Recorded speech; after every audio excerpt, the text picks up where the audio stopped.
সেই সেহরি থেকে আরম্ভ করে ইফতার পর্যন্ত এতটুকু সময় শুধু না খেয়ে থাকার নাম সিয়াম নয়, এটার নাম রোজা নয়।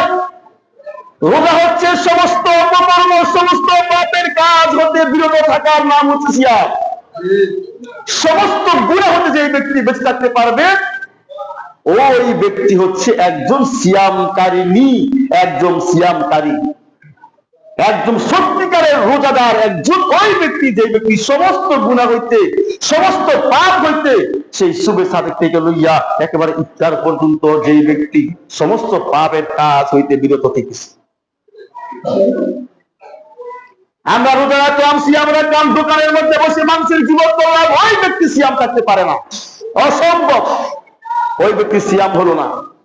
আমরা সিয়াম পালন করলাম, বসে বসে মানুষের জীবন করলাম, অসম্ভব। ওই ব্যক্তি সিয়াম পালন করে নাই। আমরা সিয়াম পালন করলাম, এক উক্ত নামাজ আদায় করি না, অসম্ভব।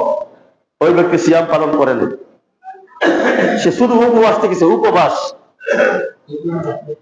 তার এই সিয়ামে কোনো কাজে আসবে না।